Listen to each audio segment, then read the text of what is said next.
What's up, everybody? Welcome back to the Shuttle Drive. I'm your host, Wade Harrison, and in today's episode, I got my buddy Bobby, the Zone Dog Miller. Where are you from, Bobby? Virginia? Harpers Ferry, West Virginia. Harpers Ferry, West Virginia, dropping in here on the Shuttle Drive. But man, hey, by the way, where did the name Zone Dog come from? Let's just go ahead and start with that, because I've always wondered that. And I don't think I've ever even asked you. So the Zone Dog came from a couple different areas. At the time, I was a huge WWE fan. It was WWF at that point in time, but there was a group called D-Generation X that I thought was really funny. And there was a guy named, yep, exactly. I actually used to have the jersey that said "Suck It" on it in '69. Yeah, that I had. We was all doing that back in the day. Yeah. But anyway. Exactly. So then you remember the Road Dog. Yeah. And so, I liked all of them, but I liked the dog idea. And so I was paddling a Piranha Pro Zone, I believe, at the time. It was either the Pro Zone or the Inazone, but I basically just inserted zone for road and then went with dog. And, and that was how the Zone Dog was born. And you've been, and I take it you're a NBA fan, which myself, I played mostly street ball. Not really, or not, but I did like 3-on-3 tournaments, the and one type tournaments, and I traveled around. Me and a few friends traveled around and did a lot of basketball. And I remember seeing you out one time, and you had like a Dwayne Wade or something on your.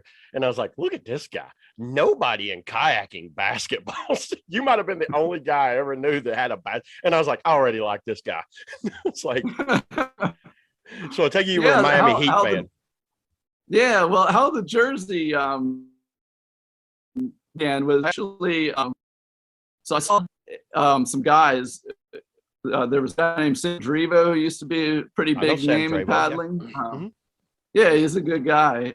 So back in the day, he used to live in the DC area, and him and some of his buddies would run the falls with basketball jerseys. So I saw this a long time ago, and then I had a Jerry Stackhouse jersey. Of course, you're from North Carolina, so it should be near to your heart, or at least you know who he is. I know. And I had a Jerry Stackhouse jersey, and I never wore it. I thought I would wear it like playing basketball with friends. Never wore it. And then one day I was like, you know what? I'm going to throw this on, and I'm going kayaking with it. And that was how I started. So I went from Stackhouse to Iverson, then Dwayne Wade, and I had Damian Lillard, John Wall, and now I've stepped back to Allen Houston, so I've gone back in time to the early 2000s. But it's always a shooting guard. That was what I played. I was always a shooting guard. He was a two-guard, right? Hard. Yeah, I played hard and I could shoot the three. And so in general, it's always been guard, so I've admired how hard they play. And that's what I always perfected. I watch people like with the and one, like Hot Sauce and the Professor and people like that. And I learned how to do, all the dribble moves, just street ball type moves. And I can shoot, but my skill is just being tough and banging and fast with ball handling. So, hey, play up to your strengths, buddy. Yeah, for sure. Absolutely. Quick and annoying. That's my strengths. Quick and annoying. Nice. But yeah, man. We'll get people are probably listening and being like, okay, enough about stupid basketball. Not many basketballers play kayak also. But we'll get on. You sent me an article from, I think it's called Exploring the Elements, and it's a article I think you wrote on it. And did you write it, or did this Brian Dorr write it? I wrote it. It's on it's exploringelements.com is the website. I wrote the article, and Brian has given me a platform to okay, I can see it now. Brian's given me a place to host he hosts my stories, and so anytime I write a story, I send it to him, and he posts it. He doesn't really edit out anything that might be considered not so PC. There is a disclaimer at the top. Yeah, everything, it's all satirical. I mean, all the events in the story happened, like as far as all the kayaking events, I usually throw in some odd situations that I hear about in the news or see on social media and make light of those kinds of things. But and then I'm always looking for jokes. kind of in the same vein as Eminem, like I actually heard him say that he carries a pad with him, and if he hears something that he wants to put into one of his rap songs, he writes it down. So right here, I don't carry a right pad here. with me. Oh, nice. I don't carry a pad with me. I literally, if I hear something that I want to put in an article, I will type, or if I think of something, sometimes, a lot of these, the funny sayings in this one I thought up myself, but I will just type it into the notes section of my phone. So I'm just constantly going through the notes section of my phone. And awesome. Yeah, because I stuff. keep for video ideas, video content ideas, and just guest ideas and questions and things like that. Because if you're like me, if you get so much going on in your head, it's a great idea now, and then 2 or 3 days later, I'm like, what else? What I had a great idea. Yeah, for sure. So this particular trip was really awesome. We drove out there, 24 hours to Colorado, hung around Colorado for a couple days. It was kind of low. It's a low water year for them. And we kind of were figuring where else could we go. So I've always wanted to hit Big Timber. So that was like, Yeah, that's just Montana, huge. right? Yeah, I was in Montana. I was 9 hours from Golden, Colorado, but we hit Bluegrass Creek on the way up there, and then went to Big Timber. And Big Timber is just the most incredible place ever. Like Nice sound. I love that place. Yeah, I do too. The come good and old go. come and go. Is that not the Yeah, most I hilarious? actually, we actually came across another gas station. I gave a picture, but it didn't make the article, called the Pack and Pump. So, Would that not be funny to have the pack and pump right beside the come and go? Yeah, for sure. Have them across the street from each other. Definitely. But yeah, I mean, Big Timber was something else. That Big Timber Falls, that's one of the It looks one of stout. the scarier drops. Yeah, I'm getting down to it. It's one of your last ones here. But yeah, that's the entrance, ain't it? Right here. That's called the Gambler. It's there's a huge hole that's kind of walled in right there. And as long as you keep your bow up, and yeah, you want to give her the old 4-engine run to get through that hole. Like it kind of is a steep enough slide that it's hard to keep your bow up to skip over it. And I would imagine we didn't have like high water, but I would imagine you get more water in there, and that hole probably just keeps. Were you in the Code or the Phantom? I was in the Phantom. The Code had not started production when I went there. It wasn't long after that the Code did go into production, but for that trip I was in the Phantom. Yeah. And so yeah, that's Big Timber. Yeah. So do you go left of this rock or right? River left or river right here? I've seen people come down and So it'd be right river right of the rock. Okay. But like, so the thing is like the rock looks like it's really badly in the way, and so it's terrifying to be up there at the top looking down at that rock. But if you peel out and you just angle right, it actually sends you to the river right side of the rock. But it's one of those things, like you've got an unstoppable force heading at an immovable object, and if you hit that thing, it could really do some damage. So it was kind of a leap of faith, I mean, madness is like gravity. All it takes is a little push. So I peeled out and headed over the edge, and I was very happy to see how easily I missed the rock in the center. And then you're just like flying down the slide toward the wall, and then you get more back center, right? And then off the falls. And it's a clean pool at the bottom. So it's one of those where normally I don't really I kind of let people make their own choices. I'm not big on telling someone that they really have to do something, but I broke out of that mold, because once I got out, my buddy Tim that was with me, I was like, dude, you have to run that. I was like, there's no walking this. You are gonna go run that, and you're gonna love it. And of course he did. He had an awesome run too. And but you knew his skill level. Yeah. Yeah. Well, yeah, I'm not, obviously not going to walk up to someone who, doesn't have the skill to do it and be like, just wanted to clear that up. You should really do this. Yeah. What's your name?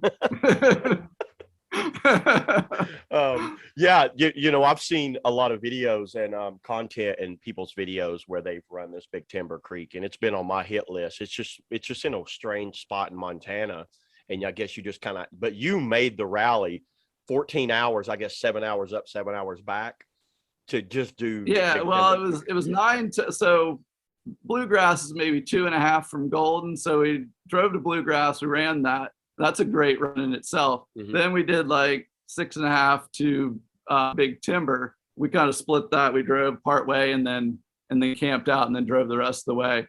Then we ran the creek, camped, ran it again, and then booked 9 hours back. Now, unbeknownst to me, Mesa Fall was somewhere not too far off of the path we were driving back. So we could have taken a little side trip over there. No, that probably would have gotten us at like 4 a.m, but I don't know. It'd been another run. Worth it. I've seen videos of that. Yeah, for sure. Well, that's awesome. Yeah, man. it looks good. But what did you it's funny because I've been over to that's on the Front Range, right? Around the Rockies is where you were at? Yeah. Yep. So we did not get over, like, Crested Butte was already gone by the time we got there. Vallecito was running, but from Golden, Vallecito is a 6-hour drive and it was low. And you know, I'm known for not really worrying about low water, but for a 6-hour drive, plus I knew if I go to Vallecito that was going to shoot going up to Montana. So I had to kind of weigh the options of where I was going to. So we were on a week-long trip. So we basically had 6-7 days to paddle. And so we did 3 in the Front Range area of Colorado, then 1 on Bluegrass and 2 at Big Timber, and then headed back to Golden, got a good night's sleep. My friend Scott let me stay at his, he has a little guest house, and he let me crash there for as long as I was in Colorado. I was welcome to crash there. So I got a good night's sleep. My buddy Keith was with me, and he actually hurt his shoulder, so he didn't go with me to Big Timber. He stayed in Golden, and so I came back to Golden, got a good night's sleep, and Keith and I then drove back to. Well, that's awesome. Fast trip with it. We packed a lot of really good stuff into the trip for sure. Yeah, my first trip, I went out to Colorado in 2019. Well, it was one of my mini trips to Colorado, and I finally got over on the Front Range, and I did the Big Thompson, the South St. Vrain, and one other. Yeah, they're good runs. Those are really good, but I looked at one. I think it was at El Dorado. Is that the one you did on the El Dorado? Yeah, El Dorado it's short, but it's pretty cool. It's manky. It's like super manky. Reminds me of some Southeast Creeking. Yeah, absolutely. There were a bunch of trees, so like I was kind of nervous putting on that one because it's fast and their eddies are small, and you had to know when you were coming up on these trees that you had to portage, and then the biggest rapid called Harmon's Falls had a bunch of rock shift, and I don't know that it's runnable. There was a tree at the bottom anyway, so it wouldn't have been runnable, for me anyway, with the tree there. But I think the rocks had shifted so that you couldn't run it even if it was clear, and so you had to know where to get out above there as well. So it wasn't as good as what I remembered it being, because last time I was there, I ran everything on there, but I had to walk around a couple things, but it was worth as a starter run to get the trip going. It was definitely fun. Yeah, this is the Paralyzer Falls, right? Yeah, that's on Lake Creek. Lake Creek. I've actually heard of this one too. Lake Creek is sick. Dude, it looks really good.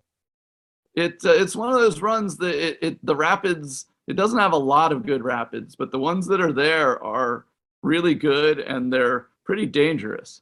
Yeah, I take it. Your line looks good, because if I was going to run this exactly where you're at, where it looks like over here is where probably you don't want to go into. Yeah, it's all sharp, jagged rocks over there. So like and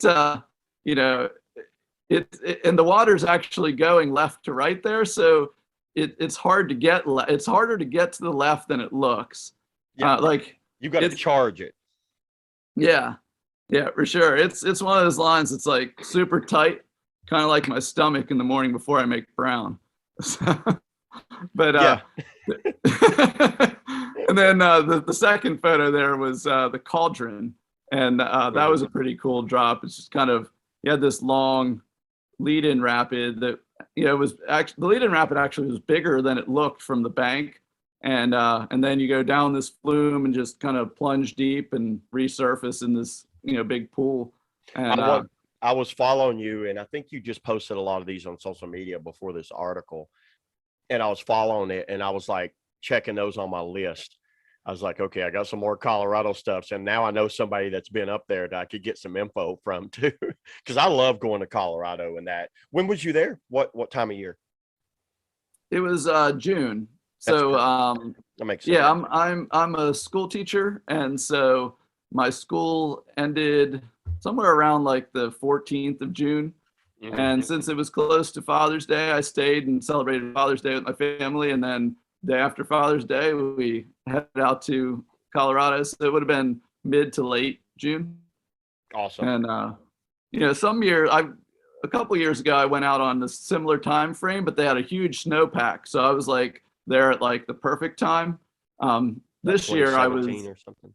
yeah, this year I was 2015 was when they had like this huge season snowstorm. So it was like a really bad year. And then like really late in the season, they got like feet of snow. And so when I got out there, like around, June 17th, the Arkansas was like at a 25-year high of like, it was $5,000 going down Pine Creek in the numbers. Pine Creek at $5,000 is one of the biggest rapids I've ever run. It was huge. Like down there where that hole normally is was this gigantic curler, which I'm glad it wasn't a hole, but I mean, it was probably 10 feet tall, and it definitely back-ended me coming through there. Well, that's awesome, man. Yeah. So it sounds like Colorado, you had a good time, and I always have a good time in Colorado too. But yeah, are you going to Mexico this year? I am. Yeah, I'm super excited about that. I leave on New Year's Day. I get on a flight and fly there, and I'm going to paddle from January 2nd to the 8th, and then I fly back on the 9th. So you're not staying and doing the race? No, the 8th, I think the 8th is the race, or maybe it's the 9th. The race is on a Saturday. Yeah. Whatever Saturday the race is, that's the last thing I do, and then that Sunday I fly back. Yeah, So, I've done a few of those Mexico trips too. That place is a blast too, ain't it? It's just a change up. Yeah, it's a good end of the year, and it's the jungle and the river, and you go as stout as you want to go down there. Yeah, for sure. I have big plans for this year. Last time I was there, I the first time I didn't get. There were several big drops that I get, and the second when I was able to knock off a few more of them, I got the side check, which is probably my favorite drop down there. It's just so clean. And then I did Tamata 2, and Tamata 2, Tamata 2 was an interesting story because my friend Leif Anderson was out there, and he wasn't with my group, but we had kind of lined up so that both of our groups would be there at the Seven Sisters on the same day. Mm-hmm. And the two of us were going to fire Tamata 2. And I got there before his, and I'm scouting, and I'm like, man, there's no way. I'm 50-50 at best. And so Leif shows up, and I'm like, dude, I don't know about this. I was like, I'm 50-50 at best. He's like, me too. 50 plus 50 is 100. Let's go. And, all it takes is just some irrational reason to do something. And, it was go time. I was like, all right, let's put the boat on the shoulder and let's go. So, yeah, it was kind of funny that that was our reason to get us going on that. But yeah, oh yeah, you got the old barrel roll coming off. I'm glad I was able to roll before, Oh boy. Yeah, so I flip and nice. I rolled at the lip, so you can see I'm upside down, and my roll starts right here, and I basically kind of just do one of those Cobra roll. Cobra roll, kind of like what the young kids are doing now. I haven't quite mastered that, but I was glad I pulled it off there. I landed I landed flat and upright on there. So Unintentional cobra rolls are always the best. yeah, yeah, for sure. So I obviously I have a desire to go back and have a rematch with that rapid, and I've actually never run Tamata 1, so I Yeah. want to get that one. The Twisted Pleasure and Dirty Sanchez, they both are on the list of things to do. So I'm planning to fire it up when I get down there. Oh, for sure. Yeah. Sure. So I'm excited to have the code down there. I've been paddling the large code, and I really like the large code a lot. Like I like the medium too. What do you weigh? The medium is what? How much do you weigh? I'm about 170 to 175. Okay. And the medium's super agile for me, and I like it a lot. But it's a little slower than the Phantom, and so I like that the large is more or less the same speed, if not maybe even a little faster than the Phantom. It's super forgiving, and it's just big. It goes over everything, and so With that rocker and I've been really digging the large. So I feel like it allows me to look awesome when I ace the lines, and when I mess up, it covers everything up like a sweatshirt covering up a botched boob job. Yeah, because I'm like right at about 185, 190, and I paddled the medium code, but I also paddled the large code, and I agree with you. The large didn't feel huge. It just felt like. Are you still there? Yeah, I'm still here. Yeah. You kind of glitched out. I don't think the large code was that big to me. I mean, it fits a bigger guy, but at 185, 190, I felt great in the large code. I could easily go back and forth between the medium and large and be happy in either one. Yeah, me too. I think I'm gonna love the medium on like the low volume West Virginia creeks, and the large for like Great Falls. When I go to Great Falls, I always take the large because it's just high volume waterfalls, and they both do great, but the large just seems to really eat up the big volume stuff really well and bust right out of them. What's going on in West Virginia? What's your favorite creek around West Virginia? You know, the Upper Blackwater is a tough run to beat. It's 2 hours from my house to Blackwater Falls State Park. I guess it out there it's much higher in elevation, so they could get snow when it rains around me, especially wintertime. Yeah, I've still got that on my list, so I'll get that hopefully this winter. That one I want to check that one off my list. Blackwater. Yeah, it's a good one. It if you got a lot of water in the Blackwater, it's juicy and fun, and it's good for a creek boat. If you've got around 300, I'd say.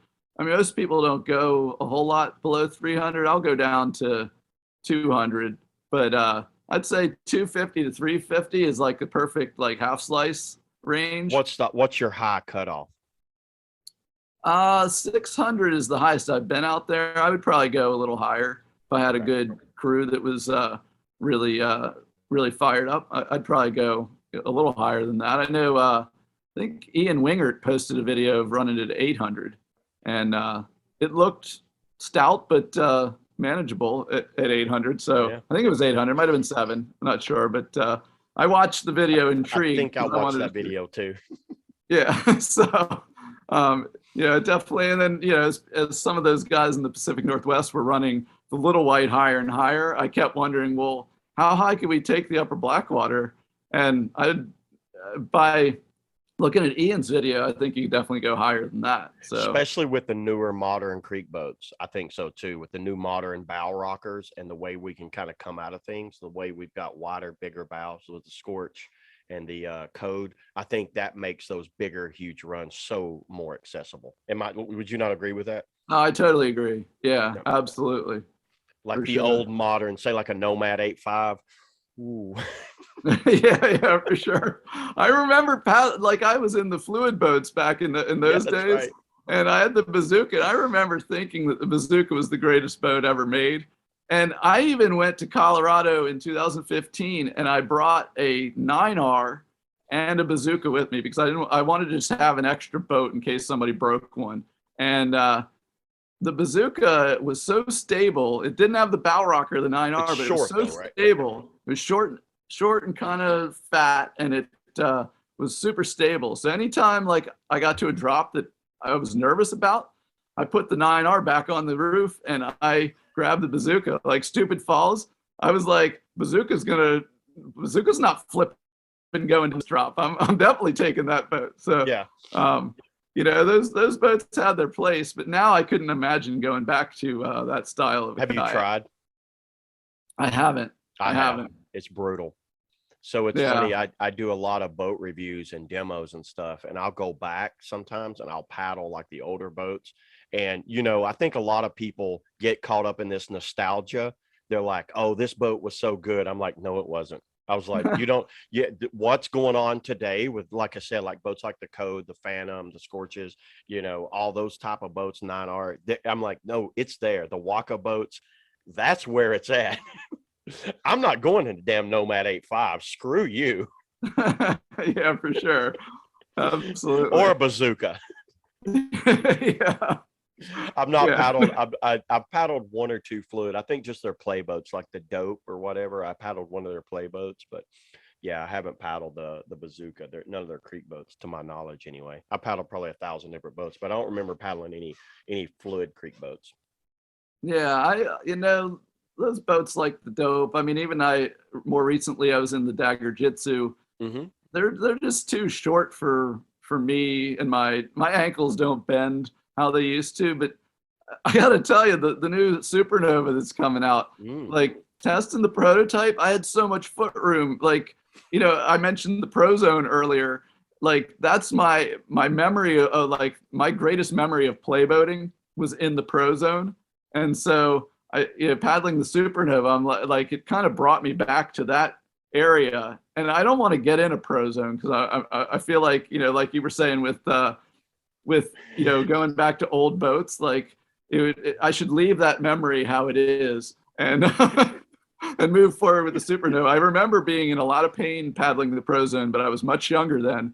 It's like hooking back up with one of your exes that you hook back up and you're like, yeah, I should have just left that alone. It's like, no, I shouldn't have went back. No, man, it's definitely well, the funny thing is, one thing I think we had even talked about it, the Dagger Id 7.0. That's a pretty good boat, even in today's time. But it's not as good as the Supernova. I bought the Id. I found this. Well, I found this guy, this old guy. He didn't even. I don't even know where he got this Id, but he posted it on like Craigslist, and I met him, and he was an older gentleman. It sounded like he bought it to fish out of. And he's like, "You're never gonna get in that boat." He's like, "Did you buy this for your child?" And I'm like, "No, I'm planning to jam myself in that boat." So I was not comfortable in the Id 7. I loved the performance of it, but I could not get my feet comfortable in that boat. I figured that might be your problem with it. It has not high knee humps on it, but it's still a very thin bow. Yeah, for sure. I really loved how it performed. I mean, it was easier to throw around than the Supernova, but I can do more with the Supernova because I'm not like screaming in pain all the time. Mm-hmm. And you know, you start hucking ends and your ankles start like hurting as you're in mid-move. And then your body falls down, it just crams down deeper, and you're grimacing every bow stall. You hit a rock, it's you're awful. Toast. Yeah. Yeah, and it's funny because I think when Dagger approached and they told me they were doing a slicey boat, finally I'd bitched and moaned about a slicey boat for years, like, but I wanted to make sure that it was like a good modern full slice. I'm really impressed with where that boat's going. I think it'll do well for Dagger, don't you? Oh yeah, I think there's a lot of interest in it for sure. And my area, like the Potomac area, there's definitely, on the various sections of the Potomac, whether you're down near DC or up in Harpers Ferry where I live, there is a demand for slice boats out there. I mean, that's upper yacht. That the Piranha Loki, probably the greatest amount of sales for that kayak in any region are in the Potomac area. I'd believe it. Yeah, but they're here in the Southeast, but not as much as what I've seen up around that area. Yeah, they definitely have sold a ton of Lokis in this area. So. Yeah. Hey, I think I've noticed you've been with like accent paddles forever, right? You've been using the accent paddle. What paddle do you use for accent? So I use the Accent Rogue, and I love that paddle. It's a fantastic paddle. The blade shape, it's got a good amount of power. Um, I was using the Werner Powerhouse before that, so that's my comparison point. I've actually never tried an Odachi. I hear lots of people love the Odachi, but as far as the amount of power you get out of the blade, I thought it matches up very well against the Powerhouse, and yeah, it's a really great paddle. The grips are like bomber. You like Your these hand, stupid things? These things look so dumb. Look at they that. may look that way, but your hand stays in place. Like if you think about your grip in a shaft, like I showed you the one paddle where I wrapped the rubber like tape around it. Yeah. Because the electrical tape, my hands were still sliding. The rubber tape does a good job, but those grips, my hand stays in place, and there's literally no wobble in the blade. Are you a when I take narrow the stroke. gripper? Everybody said that you grip narrow. Well, I was. You can't Now you when you can't. have those grips, like the shaft between the two grips is It very ruined narrow. you. So yeah, it changed me. However, it's funny. It's funny because if I go back to a paddle that either doesn't have those grips or doesn't have the rubber tape that I've wrapped around it, my hands instantly go back to the narrow grip. Why So is that? Is there? Is there an advantage to that? it's just how my mind works. I like my hands, like as I paddle, like it's not intentional. It never was. It was just how my hands slid to on the paddle shaft. And even if I would widen them as I'd paddle further on and I wasn't actually focusing on keeping my hands apart, they would slide back to the middle. So just for people listening, you go a little bit more inside shoulder width. Yeah. Yeah. And and that always felt comfortable to me. And so that's always something that I taught was like kind of hold the paddle where it feels comfortable to you. If it feels comfortable to you and it works, yeah. I mean, you're shredding with it, so oh well. But you also run a very long paddle, don't you? Like a 203, 206 or something? So yeah, well, it depends on the purpose. So my normal paddle is 204. That's what I like to run now. Of course, over time you chip paddles down and they're less. But my race paddle, the one that I use in all the races, even on the green, at least when I got it, was a 210. And I love it's a kayak fishing paddle. I know. I love the super long paddle. Like I think I'd used your paddle once and I was like, holy crap. So a narrow grip still gave you, you have so much leverage with that long paddle. Yeah, and it's amazing how much more, how obviously on something like the green, you've got the shallow water, so the 210 may have its disadvantages, but you get so much more control out of that extra bit of paddle. Like, and how I got on that idea wasn't from like, boats like the green boat, it was the wave hopper. So I noticed that when I used the longer paddle on the wave hopper, I had like so much greater control over it. And even, getting in the Vanguard, I feel like I have a lot more control with the 210 just paddling. Now I can't get as many strokes in, but I can control and steer the boat better with that paddle. But literally that paddle sits in my basement and it only comes out of the basement when there's a race involved. When the longboats come out, right? Yeah, exactly. Yeah. Yeah, I think I used your paddle one time. I think I remember talking to you and you had like a 204, which I thought was about perfect for me, is about a 204 when I'm in my longboat or racing. But I think you even told me you had a longer one, like a 210 or something. I was like, no way would I use a 210. I was like, holy crap. But you make it work. I mean, I might experiment around with that. It was funny. So in the Great Falls race a couple years ago, Isaac Hall broke his paddle in the slalom portion of the race. I remember. And so he didn't have a paddle. And I mean, there's plenty of paddlers around that would lend him a paddle. But yeah, I was probably one of the first people who approached him. And I was like, hey, you're welcome to borrow my paddle for the longboat race. And he's like, okay, sure, I'll take you up on that. And I was like, it is a 210. And he's like, what? You know what? I think I'm going to find someone else to borrow a paddle. I want a 200. It's that much longer. It's not like, oh, a 204. I'm like, okay, that's long, but 210. I'm like, whew, okay, well, we'll make it work. But I mean, I use a 260 in my fishing kayak, so Okay. so I'm familiar. My Warner goes from a 260 to a 240, so I'm good. But yeah, man, well, that's pretty good. Yeah, so that's I just wanted to ask you about that. One other thing, Yeah, accent paddles. I'm surprised they're not more popular because the paddles have held up really well for me. I mean, you know that I beat them up pretty good, and I've never broken any of their fiberglass paddles. That's So awesome. What's the shaft? Is it all fiberglass, or all their paddles fiberglass? So yeah, well, they make a foam core, and Rogue. I'm looking at it. yeah, I always use the fiberglass ones. The foam core, I don't know.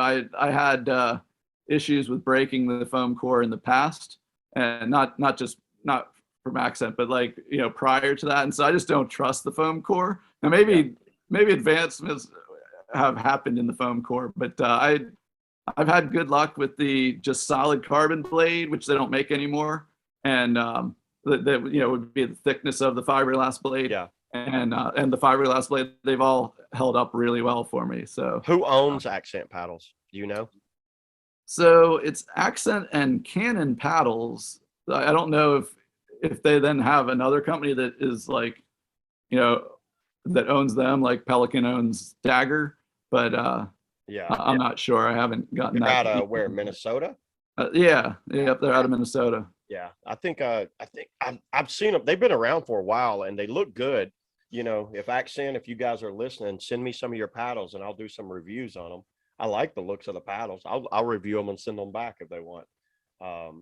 Yeah, because I think I use yours, but they have this new grip that they're doing that I'd like to try out and just kind of like see more on it. So yeah, and you know, there's a couple paddlers on the Potomac who have the foam core Accent paddle, and they really like it.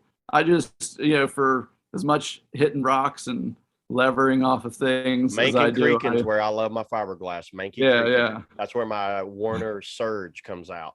I don't use my Letman if I'm on Mankey Creeks. Just so you know, I agree with you. Yeah, because that fiberglass will flex and bend and you push off rocks. As you know, you paddle like a Mank Creek in West Virginia or Tennessee, North Carolina. You want that flex where it doesn't break, and I think that's where fiberglass comes in. So you really, you've been hanging in there with these damn Accents forever. Yeah, I'm over a decade paddling for them, so it's definitely, you know, I've been very happy with their paddles for all this time, and certainly that's why you're still using them. I know. Yeah. Well, that's awesome, man. Is there let's see what else. We went over. We haven't talked beer yet. Wait. I am a sour beer guy. So we have a local brewery called Flying Dog here in Frederick, which is about a half an hour from my house. Okay. And they have a couple really good sours, but they have this dark berry sour, and it's awesome. It's a seasonal thing. It's got a limited run, but that's what I've been drinking a lot of lately. So I took at my last podcast, I was like, I'm getting a little chunky over here. I have to start laying off the beer. I'll fluctuate. I have a fat gene, so I could fluctuate 30 pounds. During like races and when I'm like doing a lot outside, like summertime, I can get down to like 165. And then like right now I'm like 185, 190. So I'll go from like 165 to almost 200. And I'll hit that big of a gap. So I have to really manage that. So I'm like slowing down on the beer, but I love doing these podcasts and I love hitting the beer. Yeah, for sure. Yeah, I've noticed that you always talk beer. So I was like, well, this is my chance to go promote sour beer. Yeah. So, oh man, I'm gonna hit some sour. I'm a huge sour fan. It was funny when I went to the Gully. I like sours. I had a bunch of sours in my cooler, and Snowy and I got to the takeout. I was like, hey, Snowy, have a sour. He's like, I don't know about this sour beer. I love sours, man. I love sours. Yeah. I think he ended up drinking one and enjoying it, but you know, I think they're not as widely available, so you know, not as many people know about them. Yeah, there's a few obviously Asheville has a brewery every damn 5 blocks.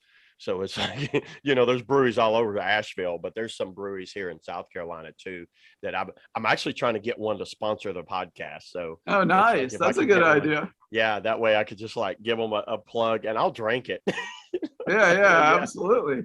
So we'll see how that turns out. But yeah, that'll be fun. I'll check it. What'd you call it again? It was Hanging Dog. What's the name of it? Flying Dog. Flying Dog. Flying It's Dog.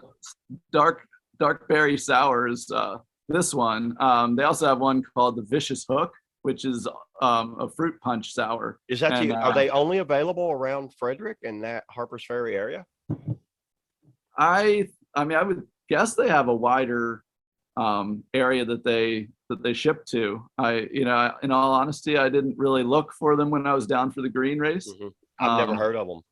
Okay. Yeah. Yeah. I mean, Flying Dog is huge in this area. They're definitely big. They have a beer that's really popular. It's an IPA called the Raging Bitch. And I've had that one. Yeah, so that's a Flying Dog. So that a lot of people have had that one. So I try to do that when I go to these regions, say like Upper Yawk or somewhere like that, or Potomac. I'll stop and get some local. I want to get the local stuff. It's just been like a tradition of mine. So, if I'm in Colorado and we're in, Glenwood Springs, somewhere let's try to find a local. They're local to us anyway. Local to that region. I mean, yeah. You work with Kaleva for people that don't know, right? Yeah. Yep. Absolutely. I teach in several programs. We have there's a race on the Cheat River in the spring. So we do a training program to get people in shape and ready for the. Then I do a yacht training where we instruct people, and then if they meet a certain criteria, then we take them to the Upper Yawk. We did Green Narrows training this past summer. We had a really good crew that came down and fired up the green for their first time. And then we have a fall training deals with the governor.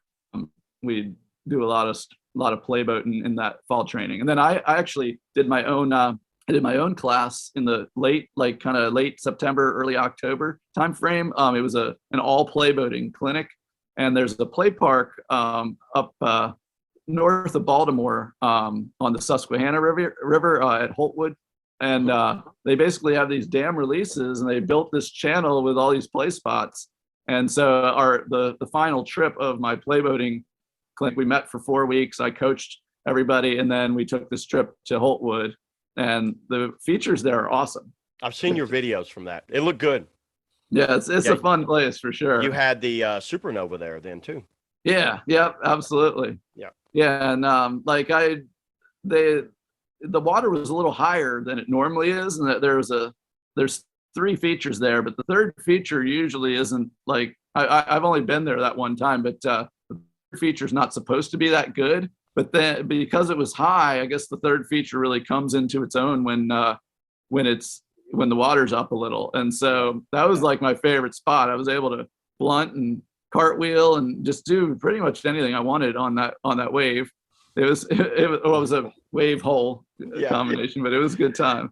Yeah, I seen your videos you posted from that. That looked good. I just heard of that spot. I'd never been up there, but I'd heard of it. Well, that's awesome, man. Yeah. Well, how can people get a hold of you? You do have a YouTube channel. I follow your YouTube channel. For everyone listening on iTunes, or Spotify, go over and check Bobby out on YouTube. What's your YouTube channel name? It's Bobby Miller 24 for YouTube, Bobby Miller 24 on Instagram. And then, I'm on Facebook too. Facebook's just Facebook. Just Bobby Miller. Yeah. Yeah. And I also have a TikTok channel too that I've been throwing some of my videos up. I haven't put up a ton on the TikTok. I'm new to that, but I have a TikTok channel, but I'm so reluctant to change my content over to TikTok. I'm so close though. I have so many funny ideas, but I'm like, oh, I can't do it. No, maybe later. I'll get some cats and do some TikToks with some cats jumping on my blinds or something. Yeah, for sure. No kayaking content, just all cats. I hate cats, but it's like, all right, man. Well, I'll tell you what, Bobby, thanks a lot, man. Thanks for coming on. And I will definitely stay in touch with you, buddy. Hopefully we can get out and paddle again. Yeah, for sure, man. It was great talking to you, Wade. All right. Thanks a lot, Bobby. Thanks a lot. Let me. All right, see you.